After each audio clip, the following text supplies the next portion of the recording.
नमस्कार दोस्तों, आप सभी का HSC study and motivation video में स्वागत है।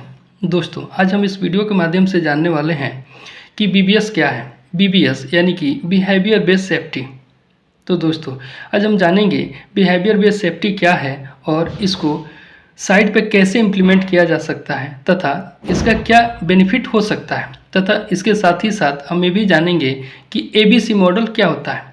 तो दोस्तों, जैसा कि हम सभी का एक लक्ष्य होता है कि जीरो एक्सीडेंट साइट पे कल्चर इम्प्लीमेंट करने का, तो यह कल्चर कैसे इम्प्लीमेंट होगा जब तक हमें एबीसी मॉडल के बारे में पता नहीं होगा या फिर बीबीएस के बारे में नॉलेज नहीं रहेगी, जानकारी नहीं रहेगी, तब तक हम जीरो एक्सीडेंट कल्चर को डेवलपमेंट नहीं कर सकते हैं। तो चलिए एक पीपीटी के माध्यम से हम जानने का प्रयत्न करेंगे। तो सबसे पहले जानेंगे बिहेवियर बेस्ड सेफ्टी क्या होता है। बिहेवियर बेस्ड सेफ्टी एक ऐसा मेथड है जिसमें यदि कोई एम्प्लॉय अपना जो भी काम करता है या कर रहा है तो उस एम्प्लॉय का जो भी बिहेवियर है उसको ऑब्जर्विंग करना और उसको एनालाइजिंग करना, ताकि उसका जो भी ह्यूमन एरर है उसको ऑब्जर्व किया जा सके और वर्क प्लेस सेफ्टी को इम्प्रूव किया जा सके। तो चलिए अब जानते हैं कि बिहेवियर बेस्ड सेफ्टी के क्या बेनिफिट हैं। तो सबसे पहला बेनिफिट है कि इसकी वजह से जीरो एक्सीडेंट का जो कल्चर है उसको हम साइट पर इम्प्लीमेंट कर सकते हैं। फिर उसके बाद है कि साइट पर एक्सीडेंट हो रहा है तो उसमें रिडक्शन होने में यह काफ़ी मदद करता है। फिर उसके बाद है कि एम्प्लॉय के एंगेजमेंट वहाँ पर दिखता है या टीम वर्क वहाँ पर दिखता है। फिर उसके बाद है कि उसकी वजह से पॉजिटिव रेनफोर्समेंट वहाँ पर डेवलप होता है।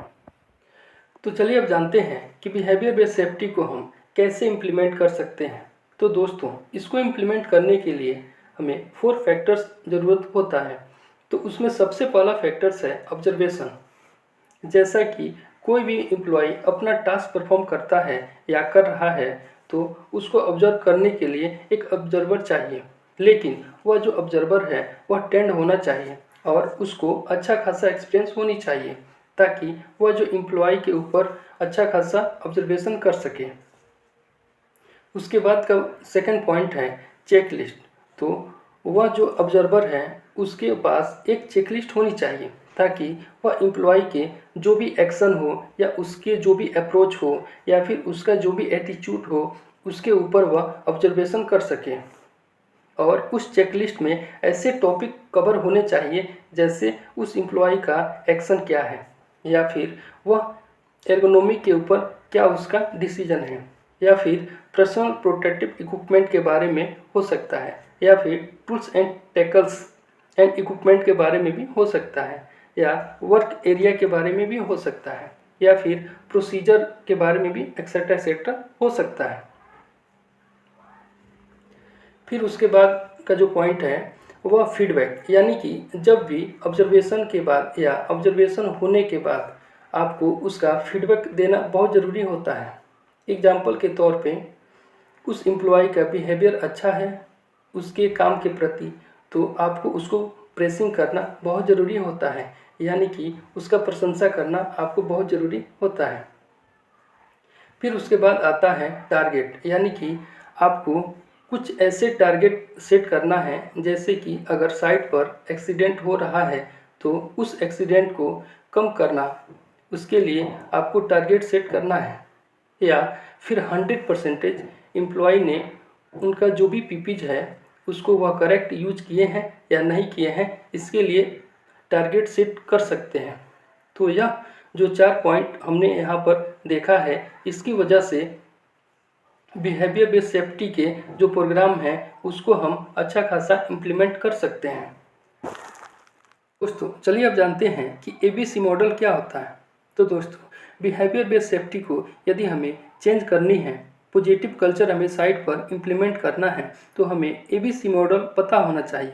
तो एबीसी मॉडल में ए का मतलब एंटीसीडेंट, यानी कि जो भी एम्प्लॉय है उसको ट्रेनिंग के माध्यम से हमें ट्रेन किया जाना चाहिए, उसको प्रोसीजर के बारे में बताया जाता है, मैनुअल इंडक्शन जो भी हो उस साइड का उसके बारे में बताया जाता है, यानी कि सही चीज़ क्या है गलत क्या है उसके बारे में उसे अच्छा खासा नॉलेज दिया जाता है।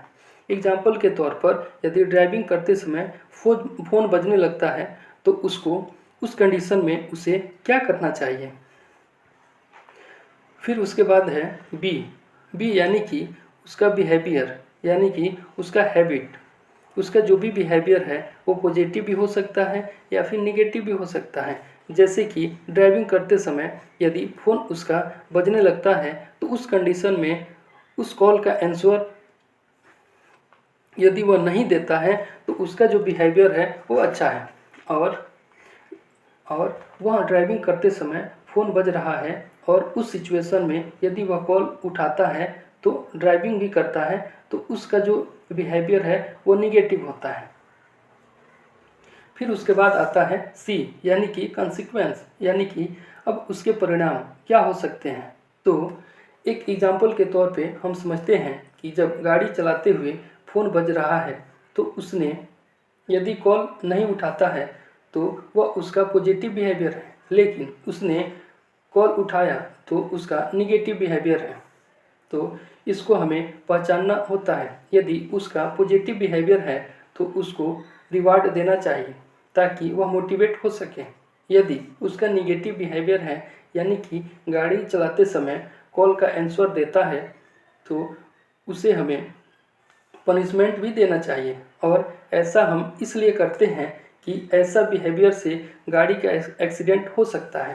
तो इस निगेटिव को रोकने के लिए हमें पनिशमेंट देना बहुत ज़रूरी होता है। दोस्तों, मैं आशा करता हूँ कि आपको यह हमारा वीडियो अच्छा लगा होगा और आपको यह समझ में आ गया होगा कि BBS क्या है, ABC मॉडल क्या है और इसका हमारे साइट पे कैसे इम्प्लीमेंट किया जा सकता है या फिर इसका क्या बेनिफिट हो सकता है। तो दोस्तों, आपको यदि हमारा वीडियो अच्छा लगा कृपया लाइक करें, कमेंट करें तथा हमारे चैनल को सब्सक्राइब करें। Thank you.